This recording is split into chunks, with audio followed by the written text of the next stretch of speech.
He's 10 foot 3. He's fighting for you. He's fighting for me. AM 560 KBLU. Russ with you on a beautiful, rainy Friday morning with Greg Wilkinson. Good morning. Yeah, and just we talked about rain this morning. It was it's like we live in Seattle. Someone mentioned that the other day. It'll be in Seattle. I thought, well, it's not that bad yet. Well, now I'm at that point yet. Maybe it is. Be depressed, live in Seattle. Be depressed, live in Seattle for many reasons. More than just the rain. Yeah, the rain. The rain is people get wet feet there.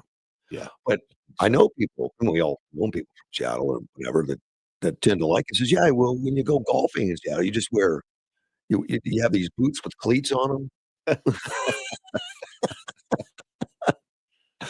They do. Yeah, they adapt, I guess, to the weather like a duck. Yeah, and just keep going.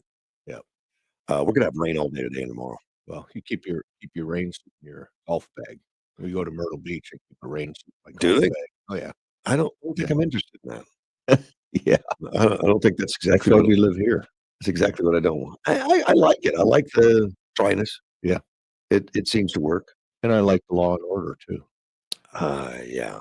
Yeah, that's something that's really becoming more and more prevalent as the differentiation between a blue city and a red city. Yeah, we don't have people being lit on fire here. Not as much. Yeah. not that I know about. God, when that was just a couple days ago with that lady. Yeah, in Chicago. Yeah. Was it Chicago? I couldn't remember exactly. Well, Chicago or New York. Yeah. Yeah, and then Johnson, the mayor, came out and talked about something unrelated and outraged about Republicans and stuff, and then walked away. He didn't really address the issue. Right. Which the issue is that he was a known revolving door felon. Right. They said, was it like 44 times he'd been arrested or something? Yeah, like some 8, crazy 9 felonies. How do you even do that? I don't know. I don't know. I've read stories about people that get 15 DUIs or something. I was like, I haven't even been pulled over 15 times in my life. Yeah. How do you get 15 DUIs? Well, and still be driving, still be on the street. I mean, Wow. that wouldn't happen here. Well, I don't know that it was legal for them to be driving at any point anyway. Yeah. But they just get behind the wheel. Yeah. They just do. And I think these criminals with these revolving doors have to be shocked now that there's some federal agents in the town that when they lock them up on federal charges, it's not revolving. Well, and I think, I read some report where these guys that, had multiple felonies, many arrests and stuff, all of a sudden, when the feds come in, they arrest them and they go to jail and they stay there and they're like shocked. It's like, what do you mean? I've been here for a week already. When are you guys letting me out? Yeah. Well, and that's so the guy in Chicago that set fire to the lady, I mean, the feds stepped in and, they're going to do their job. Yeah, he'll be off the streets. Yeah, they're going to do their job. Where if they turn him over to Chicago, I'm not going to say police department, but the Chicago judicial, judicial side, they just let him go. Right. So, I mean, it's almost, I don't know how you're going to stop it. I know what can stop it, but if you got decent people elected instead of keep electing these, I don't know if I want to say criminals, but people that favor criminals over everybody else. I mean, that's how to fix it in the long term. But I don't know if you can do that. Some of these cities like New York, Chicago, LA, they're so far gone. But San Francisco seems like they're wanting to come back. I don't know if they'll really do it, but Trump's giving them a chance. Trump's showing them in D.C. that it can make a big difference. Now, crime didn't go away; it just went down by huge percentages. Right. And to where it's ultimately more safe and safer in certain areas, like monument areas and stuff where people visit. Well, people feel they can go out to restaurants without getting mugged. Right.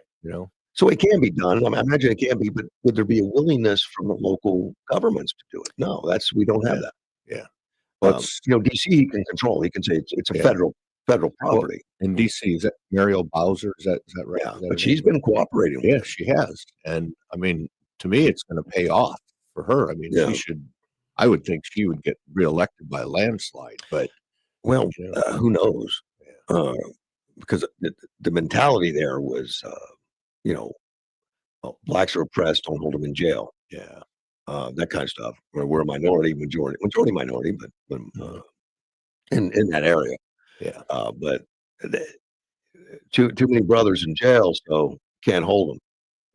yeah, We have our quotas of incarcerated black men. So yeah. Well, criminals belong in jail, and yes, everybody else and it's is the out. crime, not the race. It's all Right. that. It's all that kind of stuff. Yeah. But it's cleaned up. I mean, it can happen, but you have to have a willing populace, a willing elected Mhm. officials. And right now, the Democrat Party has no interest of doing anything but pushing back against law and order. Yeah. And you see it on both sides about where Republicans tend to vote for Republicans all the time. Democrats tend to vote for Democrats all the time. But it seems like the Democrat Party, they'll vote for, well, they did vote for communism Yeah. over Well, somebody else that's a good candidate. Although in the New York race, I don't think there was really a good but candidate in the whole race. well, do you blame him? I mean, who's Yeah, going to? It's going to be hard to find a candidate to want to run for that. yeah, But but but he was a communist, but he didn't run as a communist. He ran as a Democrat slash communist. right. So it's still a D Yeah. on his name, Well, and which everybody voted for they him, did. you know. They did. He's very he was very populist. Now we'll talk about populist. Yeah. Trump was a populist type Mhm. president in that all the issues that he mentioned, inflation and border and crime and all those kind of things, populist ideals that really need attention and people clamored towards it. Yeah. Um, Well, but that doesn't make him a populist. It's just those are Republican ideals that he pushed. yeah. It wasn't a change in policy. It was a recognition more, and he picked those policies that Yeah. were most Well, and helpful to him. yeah, it kills me. He stands up and said, "Yeah, I'm giving you everything free." Well, yeah, I'll take that, but it's like, Oh, Mondani. yeah, Mondami. It's like, Yeah, well, yeah, because he says we're going to own the grocery stores yeah, and sell it wholesale. Now that means don't buy it wholesale, sell it wholesale, which means the taxpayers must pick up the overhead, the right, expense of everything. yeah, So it's not free. It's just coming out of tax dollars. And don't worry, we'll get that from rich people that yeah. don't need that extra cash. That rich people that no longer live there. So yeah, but that's Of course, he's going to give free buses, but the Hochul already shut that down. I guess the state is yeah. involved in that The bus. state runs the transportation system, Right, Yeah. and they collect the fees, and Mhm. Mondami was gonna say, "We're not gonna collect fees anymore," and Hochul said, "Well, wait, Yeah, don't we'd think have we're to. gonna agree with that." Yeah, if we shut down no fees, there's no bus system because the fees pay for the bus system. Right, and I'm sure they lose money every year, Yeah, as they do on almost all but you can't say transportation we lose systems. all of it every year, though. That's an expensive proposition, Mhm. to do. So he's got a couple of non-starters there. I mean, I know they've been tried before with these, state-run grocery stores, they always fail. I Yeah, mean, the Broccoli's I run think they did them in Kansas City or was it something. I Yeah, can't remember they where. went under. They went to a point where there was hardly anything on the shelf, and yeah, they And they eventually were losing went money like under. crazy. Yeah, yeah, And New York won't be any different. right. And then he's anti-police, but he's really good at shuffling the ideas. Well, we want to help people more. I mean, no, with more Mhm. socialism and more social workers and give people the help they really need versus they don't need to be arrested. We need to get all that double speak that just you're going to get away with crime. Right. There's not going to be a cop. It's all non-starters, and Yeah. I know the evacuation of New York by people of means is real. Mhm. Oh yeah, they It- are it- leaving. it's real. Yeah, It's not like the celebrities in the United States. If Trump's elected, I'm out of town. I'm going. I yeah. think we lost Rosie O'Donnell. Well, I'm waiting for like Wall Street to move, or They already are. some of those big TV stations move out. I don't know about those, but Wall Street is moving to Dallas of all places. I knew that Clearwater had set up some financial districts, They did. and Yep. and they've got a lot of financial districts in Mhm. Clearwater. But the Wall Street guys are going to go to Dallas, I guess, according to my financial friend, the property values in Dallas have doubled Yeah. because the influx of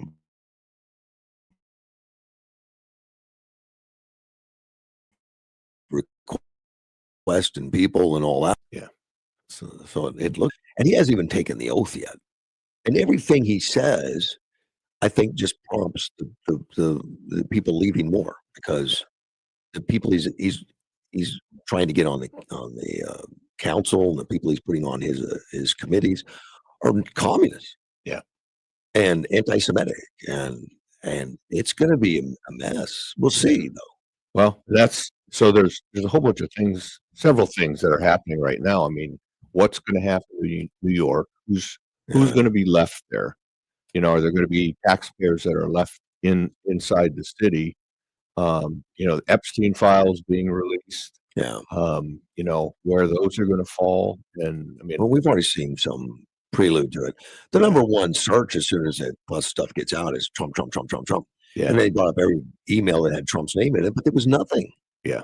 They were all people talking about Trump. Yeah, it wasn't him. He wasn't engaged. And they're talking about how they don't like him. Epstein apparently he didn't like Epstein. He barred him from his place, his Mar-a-Lago. He couldn't go. Yeah. But Trump realized that early on and barred him from. Yeah, didn't want him around. Yeah. I understood he hit on one of his friend's daughters or something. Yeah. And there was something about him stealing employees or trying to steal the massage therapist at Mar-a-Lago. Yeah. That's not good. When you're a guest at some place and you go in and try to recruit their employees and take them away. Yeah. I just think it's bad business. And Trump recognized early on and said, "You're out of here. Yep. You're not a guy with morals. Yeah. You got no class. God. Yeah. Goodbye." It'll be interesting if some prosecutions need to happen out of the Epstein thing. Why does it need to happen? Tell me. Well, because you got the people that believe that they can get away with crime. They're above the law, right? And most of them seem to be Democrats. There's a big long list. I guess the lady from the Virgin Islands and that 5 million. Oh no, that lady's different. That was she was the ones in Florida. I think was the 5 million. Yeah, 5 million. Yeah, we were talking off the air about Minneapolis, and I mean it's just rife with crime. I mean it's some of I told you some of the money went to Al Shabaab and it's hundreds of millions, if not billions of dollars out of everything, and a good chunk of the Somalis are here illegally. They falsified all kinds of documents to get them here. Married their brothers, whatever they have to do. Exactly. Like Omar. Yeah. I think you're right on the justice. We need to do it, and I think part of it is the deterrent, right? And these people need to pay a price. Mm-hmm. But I think it's also all the citizens of this country are not seeing the justice as working or as legitimate or as it's not paying attention. And I think they need to win the confidence back and trust other people that we're not a justice that just goes after Republicans. Yeah. Well, and that's kind of pervasive around our country. I mean, I don't want to change subjects, but I mean, we're even seeing that here where the county prosecuted the people that destroyed some of our campaign signs. The city won't prosecute because of who they are. I know. That's real. And it's real. It's happening here in Yuma, Arizona. The city won't prosecute people that tore down campaign signs, and the county does. I mean, what a bunch of crap. I just they don't want to cause problems. Yeah, it's crazy. When you break the law, I guess Beretta, don't break the law, don't do the crime if you don't want to do the time. Yeah. But and it's this where it depends upon who you are, whether you get prosecuted or not. But we're talking about New York and Minneapolis and LA, but it's happening right here in Yuma, Arizona, the city of Yuma. It happens a little bit everywhere. Yeah. Fortunately, I don't think it's huge here at times. I don't know that it is, but it definitely happened in this case. It was shockingly that it was like that. But we have that corruption, I guess, in the prosecutor side of of different places in our country, and most of them are blue. They ran on corruption. They Yeah. ran on, I will find something wrong with Trump if you elect me. Right. And not, and that's not the way our system is supposed to design to work. Yeah. We prosecute crimes. We don't prosecute people and find crimes. Yes. Yeah, it's upside down. And that's why, I mean, I think the overall trust of the system Hmm. is at a low point. I think they need to arrest people for real crimes. Yeah. Unlike, Trump they had to change statutes and had Mhm. to drum up. They had to tie it to a RICO thing, which wasn't real. Right.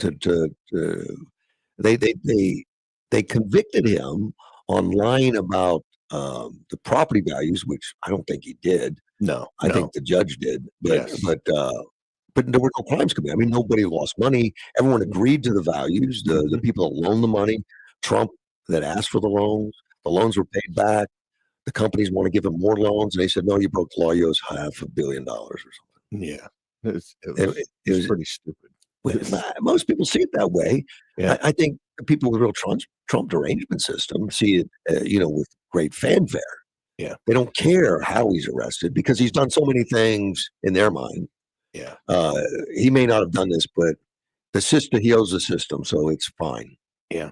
Well, and I think it goes that there's probably people that are jealous of his money and all those types of things. It's like, yeah, give it to the man. It's more than money. Yeah. It's about power. Yeah. He wields power. When he walks in a room, it changes the atmosphere. Yes. Even fellow billionaires are jealous of that. Yeah. Like, how do you get that? How do you get that gravitas? How do you get that present?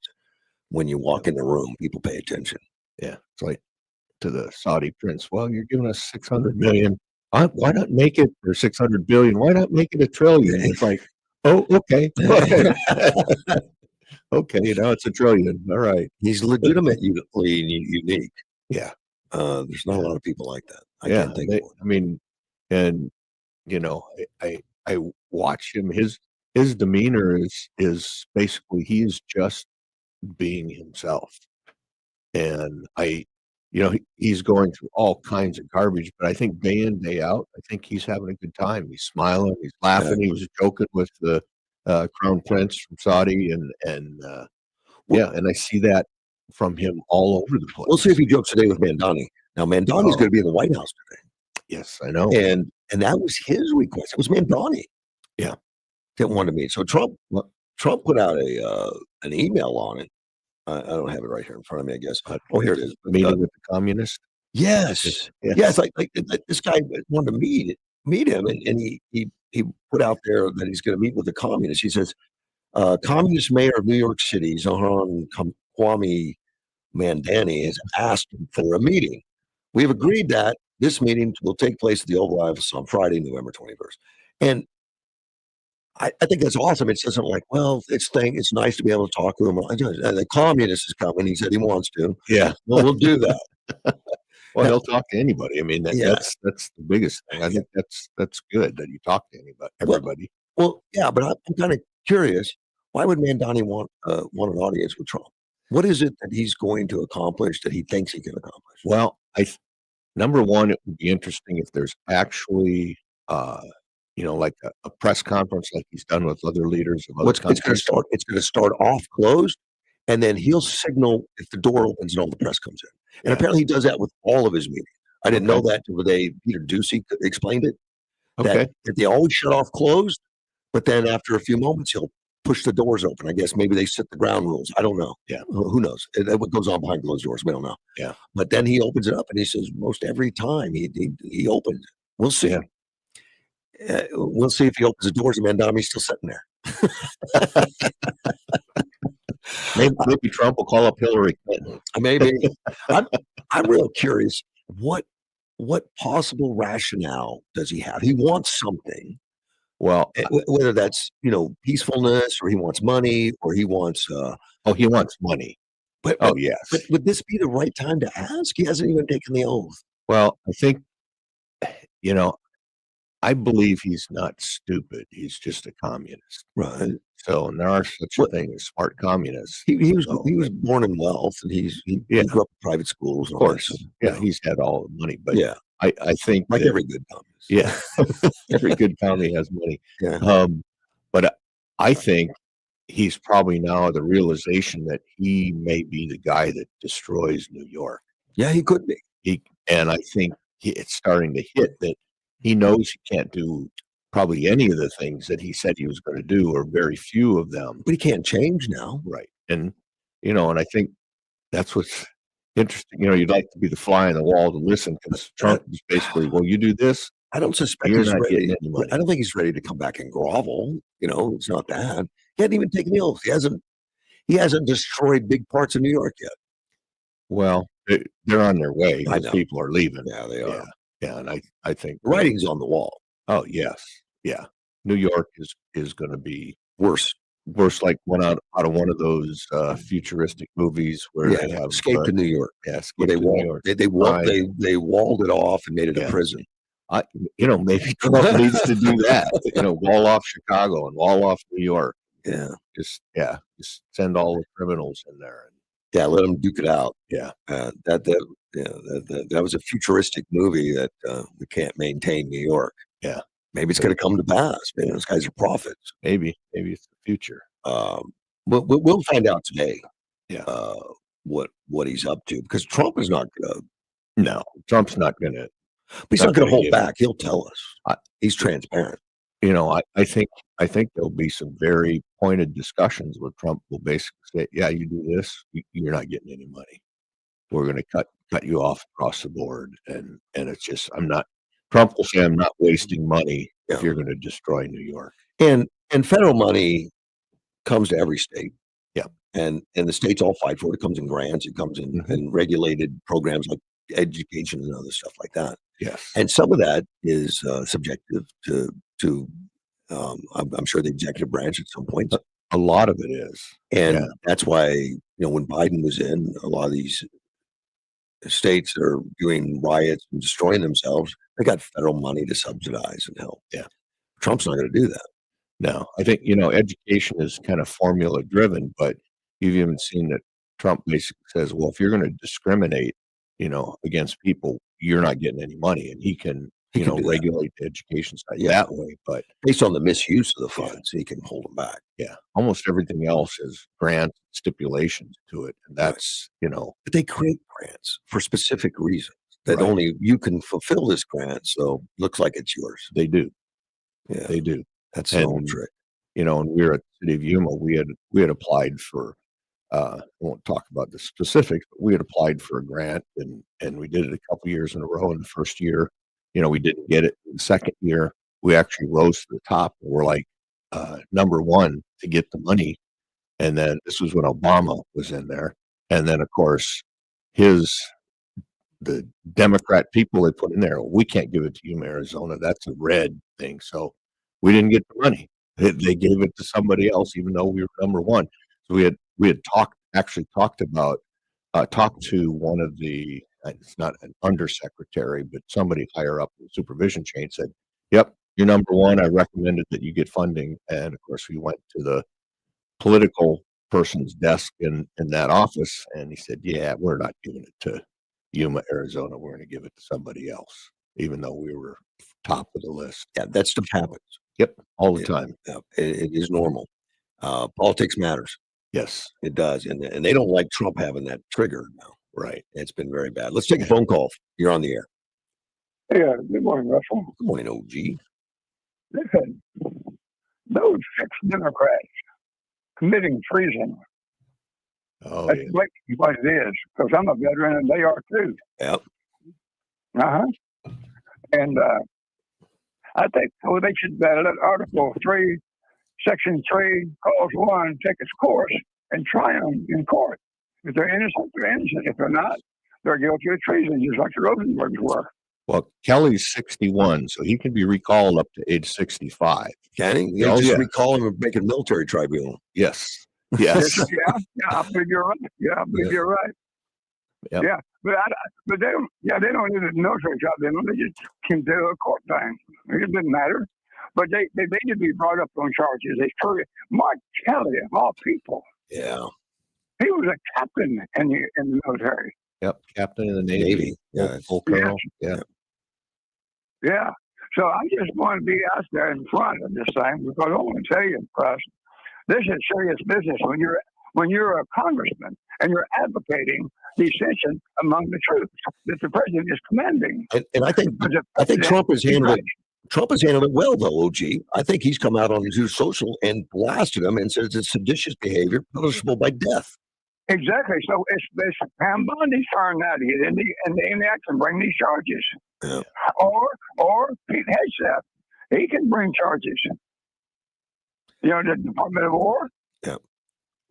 Well, it's going to be interesting how it unfolds, and I hope the Republicans do not back down on this. This thing that the Democrats have got, this anti-constitutional thing and anti-republic they got going with this country, has got to be stopped because these are communists motivating all this crap. Yeah, they went way too far, OG. I agree. Yes, because Trump is right in the middle of Panama. Remember, he told Panama, China, you can't have it. We're taking it back. Yep. And he's right in the middle of some crucial stuff here. And he doesn't need these Democrats going rogue on him. He doesn't need this treason stuff. He doesn't. The Democrats care more about power than they do about the condition of the country. They care more about knocking the country down, Russ, is what they care about. Well, it's because they want to take power. They want to take it over. They want to make Trump look bad, and they don't care if they have to destroy it to do it. I've studied the Democratic Party going all the way back to Van Buren, and they have not done anything constructive to the Constitution. Every law, every rule, every regulation, we won't go into it here now, but every rule, every law that has passed since 1847 has been contrary to the Constitution. There's a legislative paper trail to attest this fact. Yeah. And all people got to do is just look these people up. It's a rogue network that we got going on here. And Obama's 32,000 OFA has got to be looked into also. There's a lot of Obama, and that is one of them. Oh, my God. What a pitiful person he turned out to be. Worse than I thought. Yeah. Anyway, but we need to answer this treason thing with these Democrats because they were angry. Did you see the video of those people? I've been watching. Yeah. I'll tell you what, I'm going to take a break, and then Greg and I'll come back to discuss it in detail, sir. All right. Well, okay. Thank you, buddy. Bye. And I'll be right back. AM 560. Scattered showers all throughout today and tonight and tomorrow with a high today of 58, 56 tonight, 59 for tomorrow, 53 tomorrow night. And the rain chances are going to stay pretty steady at about 75% today and 70% Saturday. Partly cloudy, 69. Rain will finally clear out on Sunday. Out here, folks know the land gives back when we respect it. And now it's our turn to give back to our neighbors. This Saturday from 9 a.m. to 2 p.m., Sprague Sports invites all outdoorsmen and women to join the Aim to Help Hunger food drive. If you've got extra freezer meat, wild game, fish, or even packaged dry goods and canned food, bring them down to help support the Yuma Community Food Bank. Your donations can help families fill their tables this holiday season.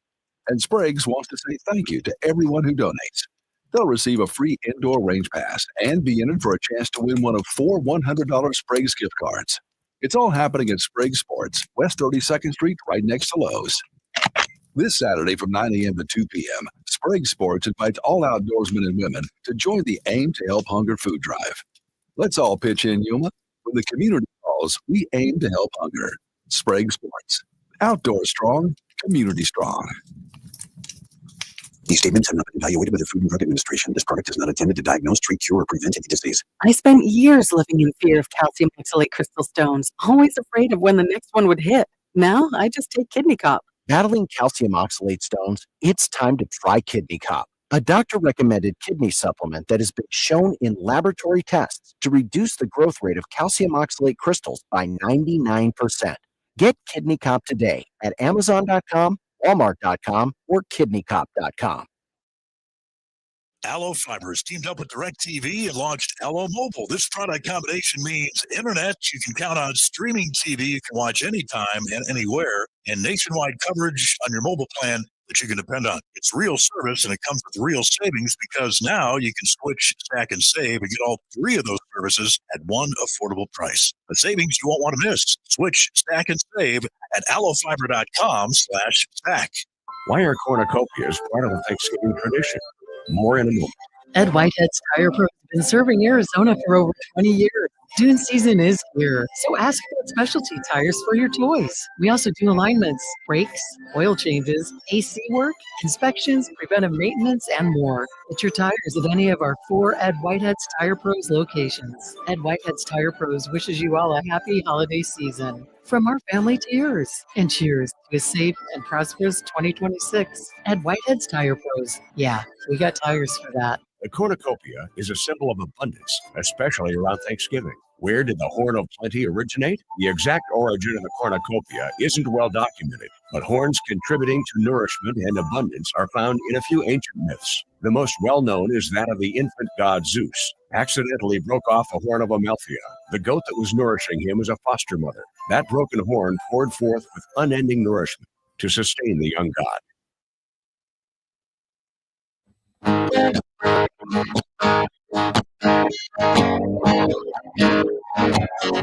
There's a man in D.C. He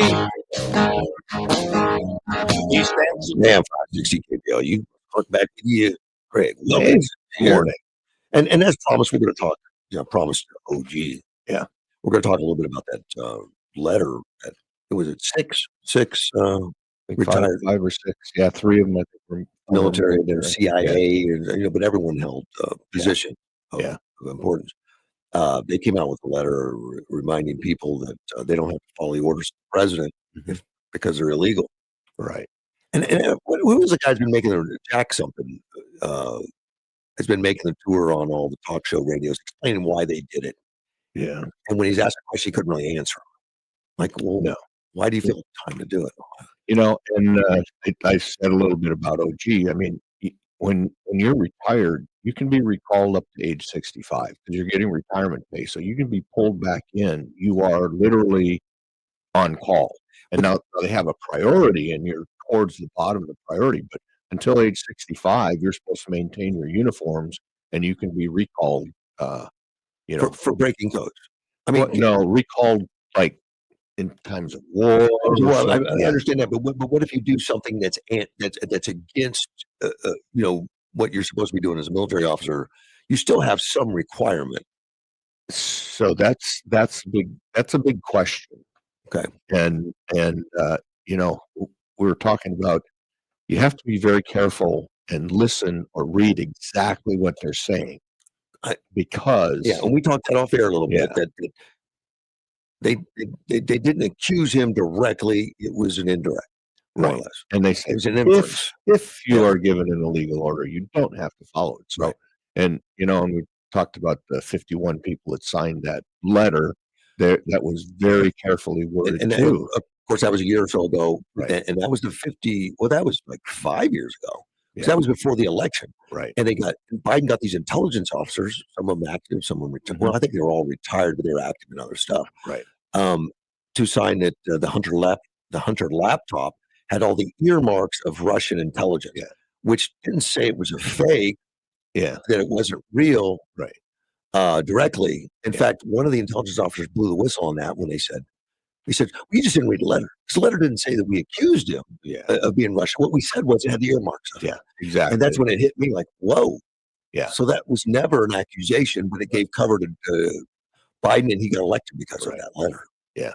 But I will tell you on this one, when I first heard it, first saw the video, there have been a lot of senators and a lot of representatives that have represented me that I've disagreed with their opinion. But this is the first time that I've ever been ashamed of having someone like Senator Kelly as my senator. I mean, I am ashamed of him because he was a senior officer, a captain in the Navy, which is a full colonel if you're Marine Army. And I think it's the first time. Or Air Force, left Air Force. Yeah. Air Force. Okay. Air Force too. I got to get those in there for my son, for the Clark family. Yeah. But it's the first time I'm really ashamed of somebody of what they did. And it's like they keep going to further and further extremes. But I'm ashamed to have Senator Kelly be my senator. No, it's unbelievable to me that they did this. The spokesman for the group had been coming on TV and talking about the reason for this letter that came out about not following orders was because Trump has done so many bad things, and he's been doing illegal stuff. And he was asked by commentators, like, well, what? Well, and he can't give a single example. Mhm. He won't. And now he's coming out and saying, kind of sidestepping that Trump is doing it, like he doesn't want to say it was because of Trump. Yeah. That it was just a general statement that everybody already knows. Right. Then why are you saying it? Well, because they're all afraid because Trump will pull the trigger and sue them. Well, Trump has already if put they out lie. there. Yeah. And here's what's brilliant about Trump. He is being accused. In fact, Schumer got on and said how outrageous Trump is, and he's threatened to kill U.S. senators and stuff. Yeah. Threatened to kill them, put them to death and stuff. He's out there saying, now, if you read Trump's wording, he never said He that. did not say that. All he did was repeat what the seditious behavior would happen if you were convicted of seditious behavior. It's punishable by death according to code. Yeah. He didn't say that Mark Kelly was guilty of seditious behavior. Yeah. So he played the same game right back at him. Yep, he did. Which was interesting. Yeah. And the left goes crazy and accused Trump of saying something he didn't. Yeah. Even though they played that game going in, they should have read Trump a little more carefully on doing it. But I still think, and you alluded to and mentioned the letter by the 51, 52 intelligence officers that alluded that it was the Hunter laptop was a fabrication by Russia. Alluded to it. They didn't say it directly, and they knew it was a lie. Yes. They knew. Everyone knew. FBI, everyone knew Yeah. it was Hunter's laptop without question. And they all would have lied if they said it directly, but they inferred it, which they also know was a misdirection. And Trump took all their clearances. Yeah. I mean, they got punished for it. Well, they should have. They Well, should have. well, so should these six. Yeah. Yes, they should. They should all be punished for it. Yep. It's just hideous that he's done like that. And Trump coming out and stating the manual on what happens to sedition, if that's what you're at, I think was appropriate. Yeah. Because he's got to keep order. Yeah, and they're obviously trying to undermine Yes. the chain of command and the military and That push in this divide. that question came up on one of the interviews from the spokesman for this group. I'm sorry, I forget his name. Well, if it's just mentioning what they already know, why did you feel the need to have six people come out and publicize it? Yeah. Couldn't answer it. Right. At first, he was answering it kind of like, well, because Trump's done so many bad things. So it was directed towards Trump. Right. Now they're trying to backpedal on that a little bit and saying it was just a general statement. Yeah. Why, if they already know it? Well, Well, we know why. Same reason those 51 came out with that letter, and that was to sway public opinion. That was to give cover for, politically, and to change the outcome of an election, and it worked for them. Yeah. And the polls number shows it worked. In fact, like 10% of the people who voted for Biden said they would not have voted for Biden if they knew that Hunter laptop was real. They Exactly. believed that it was fake based on a letter that didn't say it was fake, but alluded to it. right. And that's, there's this thing in politics, like if you see a sign 7 times, that name will stick in your mind like a Right. campaign sign. Right. And it's the same thing. They get inundated by this on the mainstream media. They get pounded on it, and people start believing it. It's like the systematic, I don't want to say brainwashing, but in a way it is. They're putting an idea in your head that this happened, even though it didn't, or it's not true. But if you keep hearing the same thing over and over again, eventually you start thinking, well, maybe it's true. Maybe Trump is doing illegal things. Let me read you a little bit about what Trump actually wrote on Truth Social. He says it's a seditious behavior at the highest level. Each one of these traitors to our country should be arrested and put on trial. And of course, he was referring to those 6 people. Right. And earlier he said, later I think he said, these words cannot be allowed to stand. We won't have a country anymore. An example must be set. Lock them up. He added it was punishable by death. And and wrote, "Hang them, George Washington would." Probably true. Yeah, Uh, I'm sure that's true. it's probably true. The Of course, that's upset a lot of lawmakers like Hakeem Jeffrey and everything. There's outrage, talking about. He didn't mention anybody by name, Right. and he's mentioned about anybody who's seditious or doing traitorous things, Right. which I would hope that set a tone that we're not a administration to be pushed around and be toyed with, especially breaking military codes and stuff, which these guys have recommended. Right. It's not going to be tolerated. No, I don't think it should.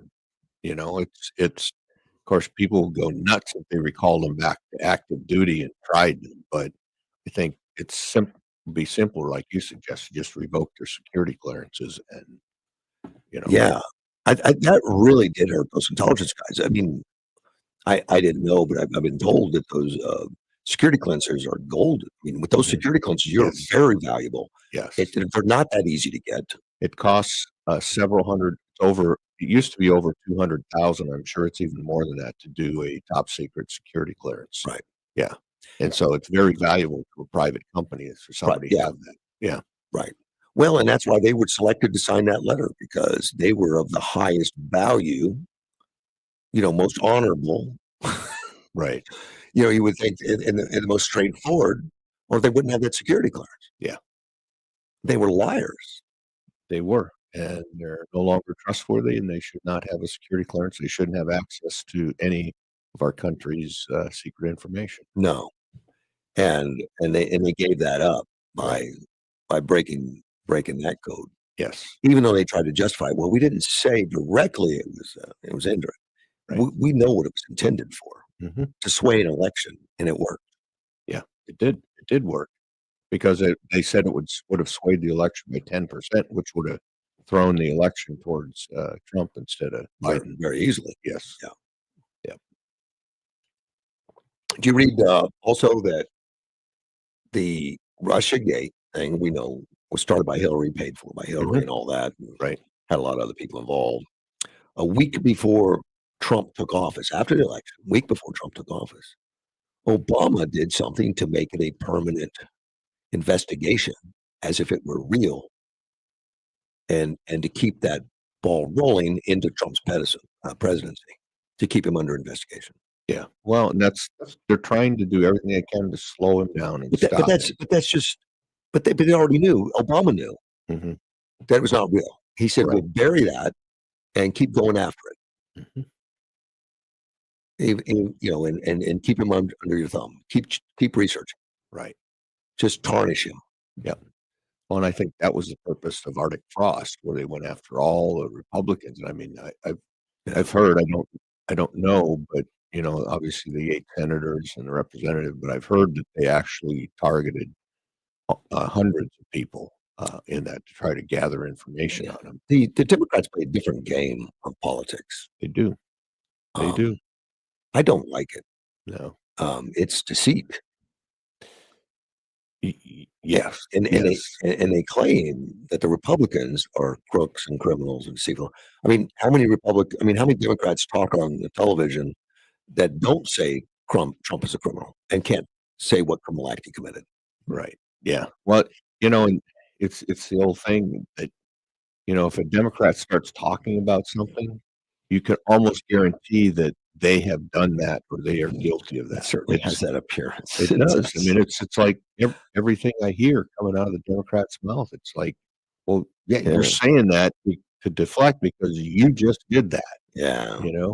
Yeah, it's unfortunate. That's the way it is. Yeah. I'll be curious where this seditious behavior thing goes. It may just die right now. I mean, people may just let it go. I don't think they'll pursue it. These 6, they're already backtracking a little bit on trying to redefine what they meant. Yeah. Well, they're trying to deflect. They're trying to pin it on. They're trying to go after this thing. Well, Trump said I should be killed. I should be, But none of the 6 are saying that whole thing. But that's Schumer and others. Other Democrats are outrageous. He wants to kill our senators. Yeah. No, he's put people with seditious behavior to death. Are you recommending there's a senator that's done that? Let me know. because he has not mentioned names. Yeah. At all. But I think we all know who did it, and we all know what they meant by it.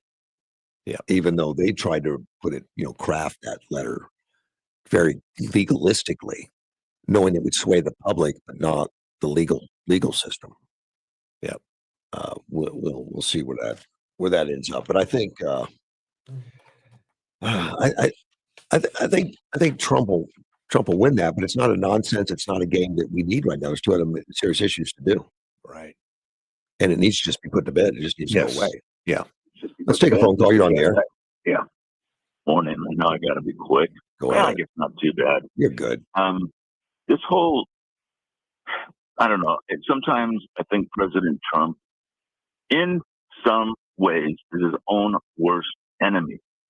Going back to 5 years ago when I told you he was responsible for some things, and we had a very, I wouldn't say strong, but we disagreed on that point. Sure.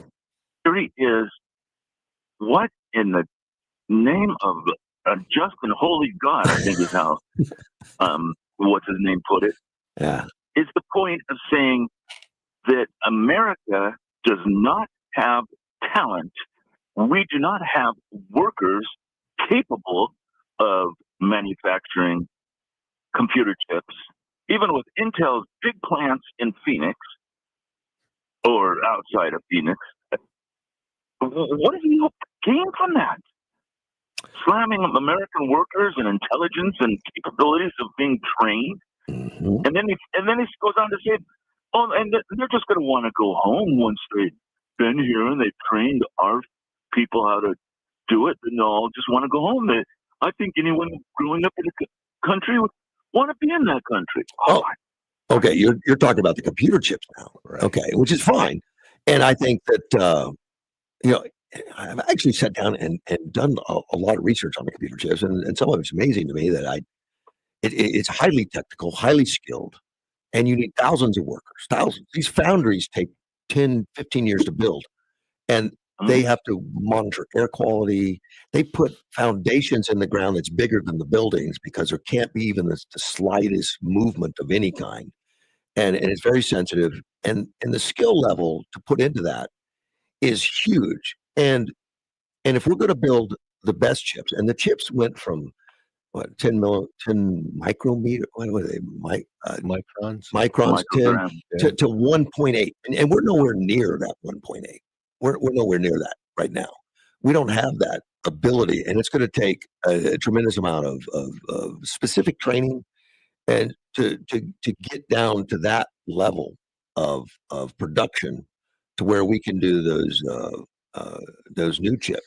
So I didn't think it was a big deal. He was going to bring in thousands of people that are already working in the system, working on it, and letting them train new groups of people, because we don't have a mass amount of people in this country that can do it. We're very new. I'm not saying don't bring them in, but don't say you're bringing them in because we're not capable of learning how to do it. Yeah, we're not that's capable. We don't have the, what are you supposed to? we don't have it. We don't have the skill. We don't have it. No, I know. I got, but we have the capability. He said they didn't have the intelligence or something to figure it out without being trained by someone else. What is the learning curve to figure it out, and why would we want to reinvent? Go ahead, Greg. I got nothing against bringing people in to teach our people, but saying that Americans don't have the intelligence to figure it out without someone else training them, in my opinion, is condescending and doesn't score him any points. I agree with that statement. One of the things that we were trying to recruit a mid-sized semiconductor manufacturer here to Yuma, and we almost had them. But one of the things that they wanted is they wanted to be able to get their people out of Taiwan because they were afraid of China. And so that's the message that they were putting out, that, well, we can't do this unless we import, so many workers, and they were talking like a couple thousand workers, and then they would help train, the people that we had here. But that was the message that's coming from some of these chip manufacturers. And I'm with you. That's like, well, we make chips here. We just don't have the numbers of people that are trained. But I think that came from the chip manufacturers. Well, and I think we're not manufacturing the latest high tech. I mean, we're doing, Doesn't mean Intel engineers can't figure it out. I know they could figure it out, but what is the learning curve and how many years does that take? I don't know. I don't know. And a thought came to mind. Who's your guess? Is that Go? No, Greg Wilkinson, a guy that really knows stuff. Not as much as you, though, Edward. Not as much as you. As he was speaking, it came to my mind that President Trump, as irritating as those comments were, and he's done it more than once. Yeah. I've heard several, recordings of it, but his long game, his art of the deal,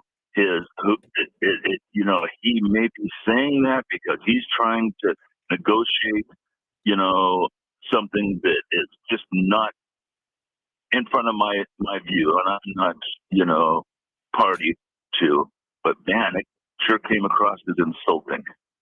Yeah, I understand. Yeah, but it's factual in that we don't have that experience in a lot of it. Got that, but for the fifth time to say we're not capable is what is irritating. Yeah. Well, it's just because our workers are idiots and stupid and don't know what they're doing. No.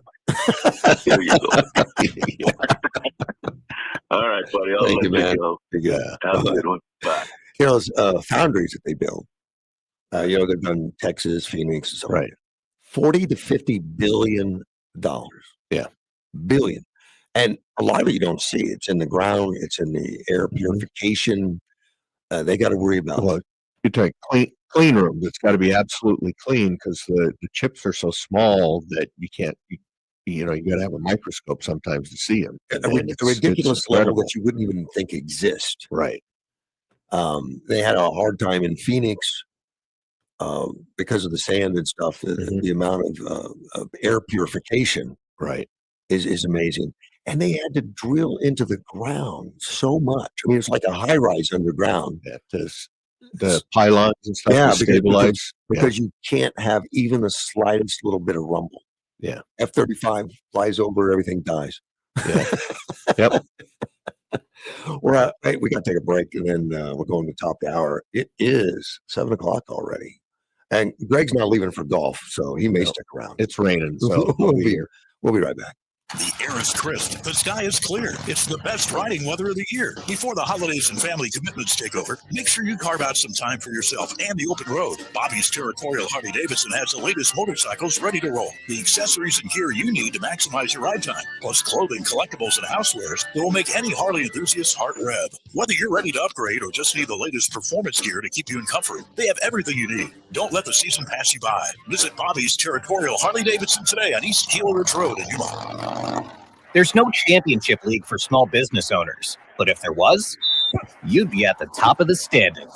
Because going pro with Lenovo Pro means you've got the winning formation, one-on-one advice, IT solutions, and customized hardware powered by Intel Core Ultra processors help you stay ahead of the competition. Business goes pro with Lenovo Pro. Sign up for free at lenovo.com/pro. Lenovo. So Pure Talk is offering unlimited talk, text, and data on a crazy fast 5G network for just $29.95 a month for life. Not your phone's life, your life. This top-tier plan is normally $65 a month, but if you switch today, you'll save over 50% every month for the rest of your life. You might say it's the deal of your lifetime. Just dial pound 250, say Mike Rowe. Offer expires 12/7. Some restrictions apply. Details at puretalk.com.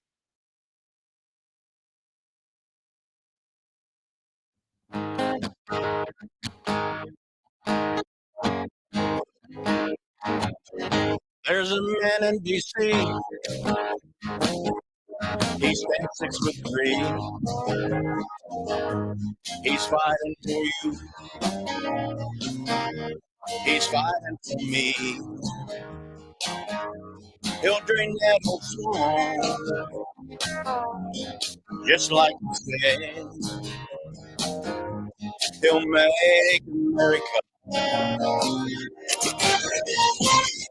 This is News Talk 560 KPLU, Yuma.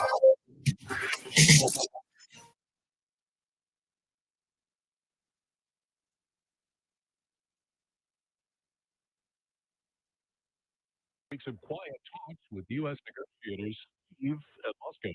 Secretary of Driscoll and Kyiv meeting with Ukrainian President Volodymyr Zelensky, discussing what the Trump administration calls a comprehensive plan to end the war in Ukraine. Zelensky sounded grateful, saying, in part, peace is needed and we appreciate the efforts of President Trump and the team to return security to Europe. Other Ukrainian officials claim the plan is towards Moscow, forcing Ukraine to give up territory the Russians haven't taken, having Ukraine's army relinquish long-range weapons. Greg Talcott sources tell Reuters the U.S. is threatening to cut off intelligence sharing weapons to Kyiv if they don't sign on to the plan by Thursday.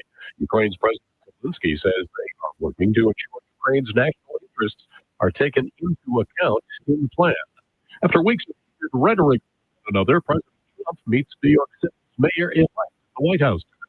Zoran Mamdani in the Oval Office meeting a president who wants New York to do well but doesn't want a takeover of his hometown. President Trump says Mamdani is not a socialist, like he says, but really a communist. Peter Doocy, the White House mayor-elect Mamdani, says he asked for the meeting because I intend to make it clear to President Trump that I will work with him on any agenda that benefits New Yorkers. If an agenda hurts New Yorkers, I will also be the first to say so. The House is scheduled to consider a resolution today to condemn socialism. The Centers for Disease Control may be modifying its stance on childhood vaccines and autism. A post on the CDC's website says the claim that vaccines do not cause autism is not evidence-based because studies supporting the link have been ignored by authorities. Wall Street yesterday, the Dow dropped 386 points, NASDAQ lost 486. Dow futures over 250 points higher. America's listing. Surprise! You expected not the way you expected. You forgot to read the website to make it never anymore. At Progressive, small business owners don't usually like surprises because they cost you money. But a good surprise that could save you money? Getting a commercial auto quote from Progressive. Now everything smells weird. See if you can save as little as 8 minutes at ProgressiveCommercial.com. Progressive Casualty Insurance Company. Julia owed the IRS thousands. I was paralyzed with fear. I heard a commercial for Optima Tax Relief. Optima Tax Relief is the leading tax resolution firm, A+ rated by the Better Business Bureau and experts in the Fresh Start Initiative. Optima Tax Relief settled my IRS tax bill. Call Optima now for a free consultation. It was amazing. Call 800-926-0155. 800-926-0155. Optima Tax Relief. Visit OptimaTaxRelief.com. Information. I'm Madeline Murray. A nonprofit organization makes a donation to save lives in the county. Their policy association donated 300 Narcan kits to the Regional Center for Border Health Pharmacy. The goal is to make life-saving medications more accessible and affordable for the community. The Narcan kits are free. They're available at the St. Francis Pharmacy located in the Sam Place Walking Clinic on Main Street in Somerton. And Well, Injury Attorneys have donated to the local Yuma Community Food Bank. The law firm donated 2,500, which is equal to 12,500 meals. They've also partnered with YCAP for the 2025 food drive. They invite locals to donate non-perishable items at all Walmarts throughout Yuma and for a full list of where to donate. Visit our website at kyma.com. Catch us on the TV side on News 11 every weekday at 5, 6, and 10 p.m. for your latest local news, weather, and schools.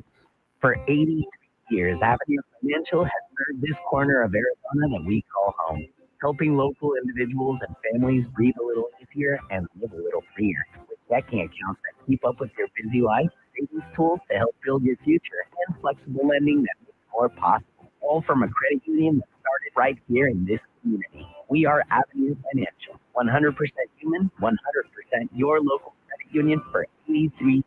Insured by SBA, Equal Opportunity Lender. There's no championship league for small business owners, but if there was, you'd be at the top of the standings. Because going pro with Lenovo Pro means you've got the winning formation, one-on-one advice, IT solutions, and customized hardware powered by Intel Core Ultra processors help you stay ahead of the competition. Business goes pro with Lenovo Pro.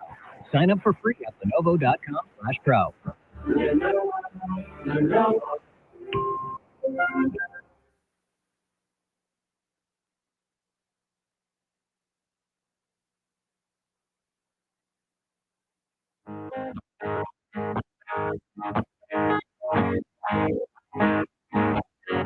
There's a man in D.C. He's 6'3". He's riding you. Hey, I'm 560 KBLU. Russ Clark with you, and Greg Wilkins. Another beautiful morning. Sandbags are available in case you want sandbags today. Yeah, we'll have a beautiful, when the rain gets done sometime on Saturday, you have a beautiful view of the mountains. Man, it's been Well, that really, does happen. That cleans things up. really clear the last several days. The sandbag station's at the UMIC Civic Center. Oh, you weren't kidding. I wasn't kidding. Started on Thursday from 1 to 4, but it's going to be open today from 8 to 3. So there you go, Ted. Unless, get the canoe or the sandbags, your choice. It's going to keep raining. And the warnings are out there that it potentially could be flooded, but they're not guaranteeing a flood. Right. I don't want it to be again. No, I remember the floods they had twice, I think in the 80s, like around 83 and then 88 or something, when literally you could have a canoe in some of the streets around town. Well, my street, you could have a canoe just this year. Oh, yeah? A couple times. Yeah. And it didn't get into the house, but it did get up into the yard, and it's worrisome. Yeah. And they pump. I live down below the hospital. There's pumps out there. Yeah, there are to keep the water table. Yeah, the pumps weren't working right, I don't think, or something. I don't know. But they got a grant to redo those. Oh, okay. To make them That's bigger good. and to make them more effective. Oh, that's good. We'll see if they spend it. We'll be right back. Let's take a phone call. You're on the air. Russ. Hey, Ted, how are you? Fine. I got the John Deere excavator in the front yard. I'm going to do the containment pond down Palo Verde Street. Okay. Well, that might work. That might work. Get that John Deere. You've been, mentioning a little bit that there's been some flooding issues and some concerns. So the weatherman's been listening. He's been sending you more than you can handle. You doing okay? So far, I told you I regraded that whole side of the yard over there. Yeah. Is it helping? So far, buddy. Yeah, if you do the landscaping right, it'll direct the water into your neighbor's house. That'll be fine. What I could never, when we bought the house, yeah, I could not understand. Trenches were dug all around the footer of the house, okay? Yeah. About 8 to 10 inches deep. Okay. And that was for them to repaint the house where it was too close to the gardens and all. Okay. Well, that's why they dug them in there, was to repaint the house. And that just created ponds. So finally I got that. Like I said, I regraded that side of the yard and filled them in. I pumped concrete around the footer of the house and then filled the holes back in. Mm-hmm. Wrapped them and filled them back in. So far, I'm doing good. What do you want you to do? I don't want you to get that canoe out. Well, the problem is the last rain we had, I had 2 inches of water standing in the yard. I mean, you can only do so much. Now, you have water in the streets too, or is it just in the yard? Well, first it starts in the street and goes up 4 to 6 inches. Okay. Then the yard starts filling up. And that's on Palo Verde. Yeah. Yeah. Well, it's all down here. I told you they took their private vehicles and blocked off my street down there at Arizona and Palo Verde. Right. And they had these are private citizens pulling the manhole covers up, trying to get it cleared out or something. I don't know. I said that's not going to help. The water's backing up from the low end of Arizona. Wow. Not blocked up. It just can't handle the water flow. Those people in Palo Verde are tough. They don't even call the city. They just do it, huh? Right, exactly. You get no response around here from any city Yeah, you got a bunch of farmers organization. and stuff on Palo Verde. They know how to do that. We got plant grower over here That's right. in the backside of a golf course. It's like Welton, they have a road washout. They just they get the tractor. Yeah. Mm-hmm. They don't wait. Got that backhoe sitting there idling with a block heater hooked up. Speaking of which, yeah.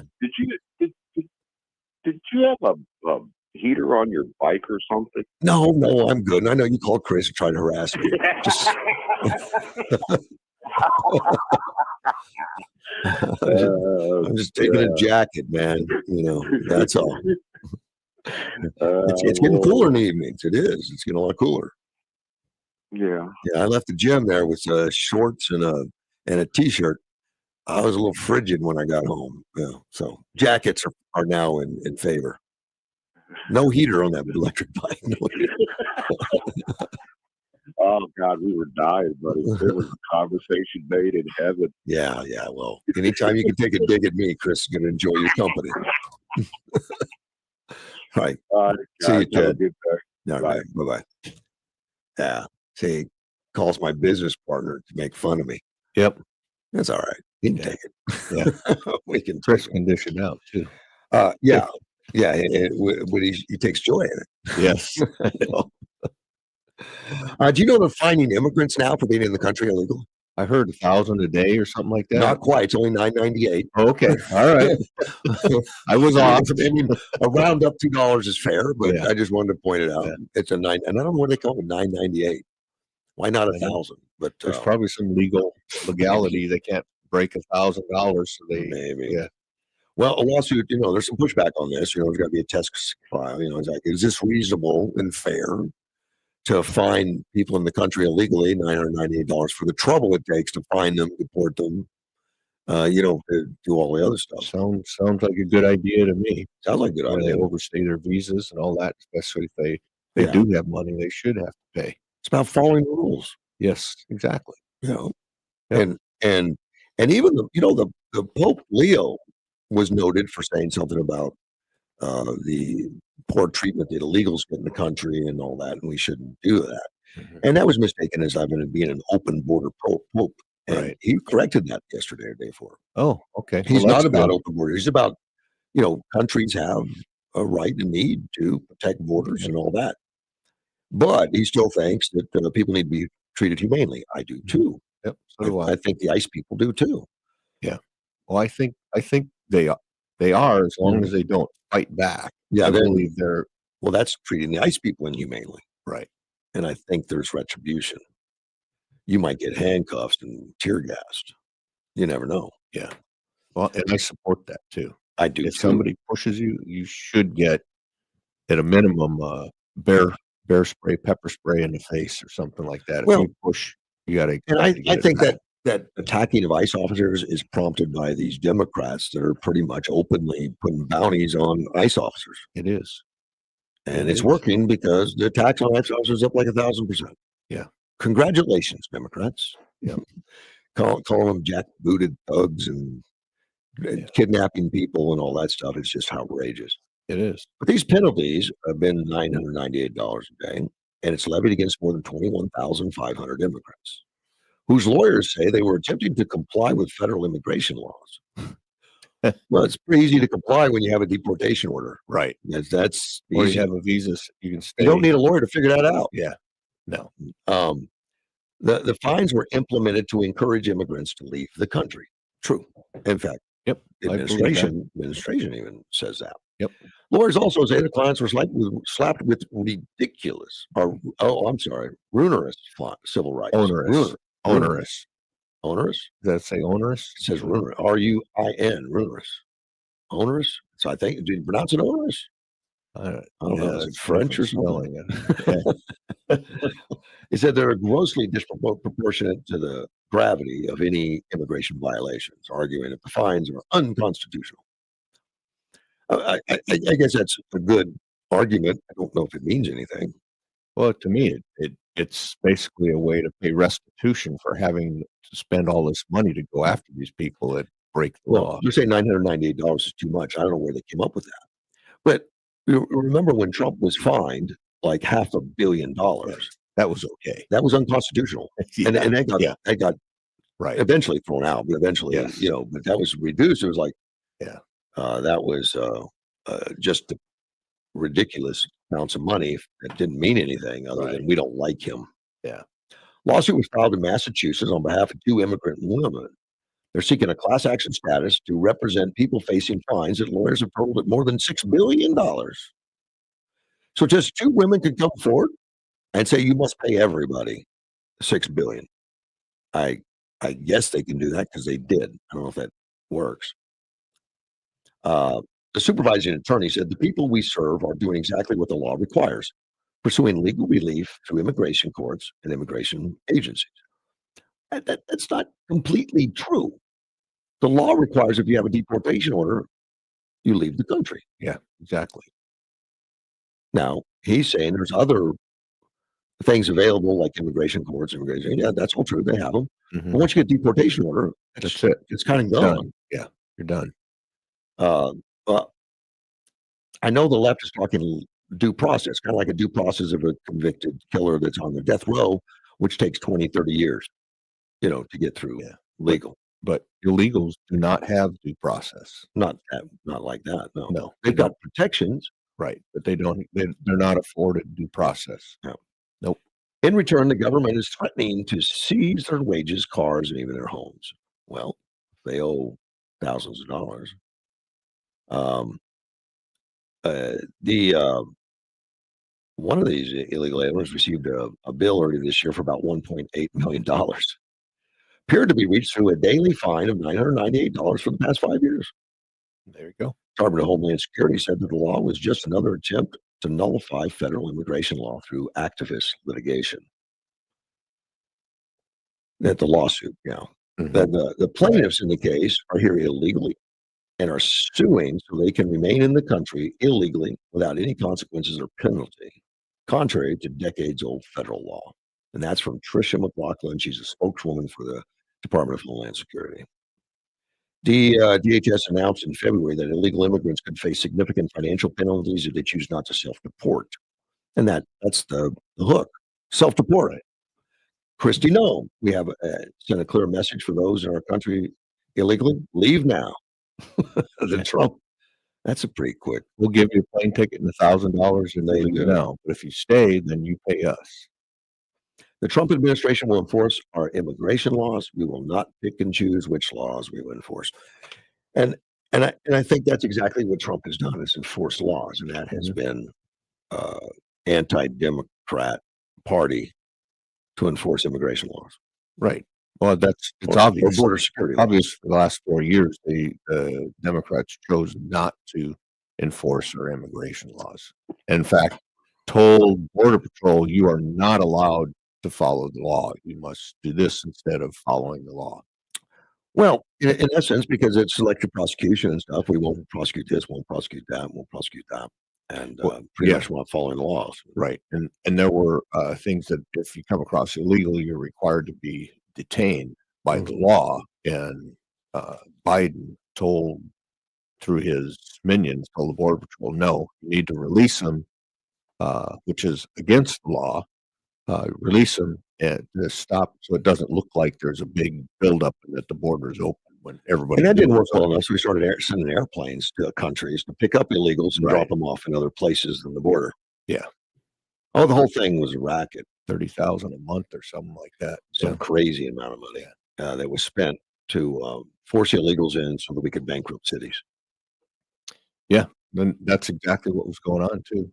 Well, that's. I just got sent a thing that as you know, Charlotte was the last place that they went into, Charlotte's Web, and there's a posting here from that I got that basically says that when ICE went into Charlotte, 30,000 students did not show up in the schools. I remember hearing all about that, a little bit about that they just stopped going, which shows, you figure what, $15,000 a student to educate, times 30,000. I don't know what that comes out to, but it's more money than I have in my wallet. Yes, it is. Let's take a phone call. You're on the air. Getting off of that, Russ. Hey, is that government shutdown over now for the time being? Correct. Till Yeah. till the end of Next few January. weeks. Yeah. Yes. Have people started going back to work that weren't, Yes. you know, Yes, Oh, they have. YPG is back at full staff, with the exception of the 5% or so that left permanently because they got fed up with, wanting with not having a job. Yeah, but TSA and the air traffic controllers, they're all back.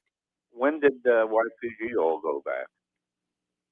I think just the last couple days. Yeah, Monday. Monday, I think. Yeah. Oh, the last couple of days. Yeah. Yeah. Okay. I just wasn't sure. I've been hearing that, and I don't bits and pieces here and there on that. Okay, well, I appreciate that. Thank you, ma'am. Take care. My fact checker sent me the definition of sedition: Oh, sedition. Okay. conduct or speech inciting people to rebel against the authority of a state or monarch. Well, there you go. Yeah, monarch Trump was, or maybe he was president. I don't know. Yeah. So it can be speech. Okay. Well, there you go. They falls right in the definition. Yeah.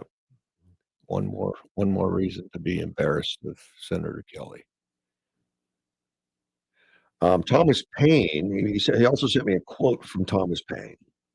We shall have no real hope to survive the enemies arranged against us until we hang the traitors lurking among us. Yeah. Well, I know. I think Trump's all into that. Yeah. Very nice. Thomas Paine was tough. Yeah. Let me throw one thing out there. So there's, like I was saying with our representative senators, I mean, even though I disagree with many of them, like Grijalva, I disagreed with almost not everything he did, but a lot of the things he did, but I got along fine with him. Sure. I mean, Yeah. and but this move by Senator Kelly is beyond the pale, and I'm just embarrassed that he's And we're a senator from military county, military state, right? Big time military. And Yeah. I don't know what compelled him to think that would be okay. Don't know. It's just and it obviously was set up and rehearsed and recorded and all this stuff. Oh. So it wasn't a snap decision that he just, because we all do stupid things. It was choreographed. I don't know about you, but every once in a while I do something stupid because I just don't think. And off I the have a cuff. list. Yeah. But so this wasn't off the cuff. This was like, over a period of several days, if not longer. And, Yeah. And so it's just he's just a disgrace. Sandy asked me for you. She said, does Greg think that those 6 should be tried by the military or tried by DOJ? I've heard that they should be censored and taken off of all their committees, then expelled from office, and then face trial. Do I think would I like to see that? Yeah. Do I think that's what's going to happen? No, I don't. I think there could be a censorship to bring get them off the committees. Security clearances, pulling their security clearances is probably a good one. Because if you're going to do seditious things, you should not know our country's secrets. So I fully support that their security clearances for all 6 should be pulled right now. We have so much division in the country right now that actually pulling them back to active duty and trying them, although I'd love to see that, I don't think that's going to happen.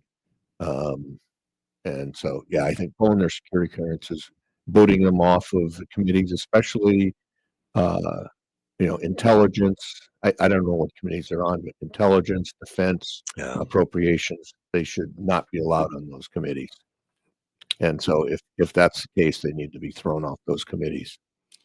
I think some of the Democrats will be screaming and yelling about it, but I But think that's that's politics. okay. Yeah, that's fine. Yeah. I mean, Obama was the biggest divider I think we've ever had. We're all learning that now that, everybody thinks Biden was bad, but Obama really started the division in this country. Big time. Yeah.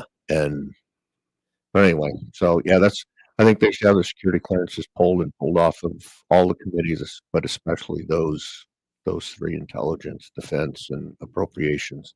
They should not be on any of those committees. Since it's raining out and everything, and and people are wondering what am I going to do this weekend. I got a suggestion. You can join me on Friday night tonight. There's a weigh-in for the Yuma Fight League over at the Civic Center. Okay. Yeah, I'm going to be out there. I think it's 6:00.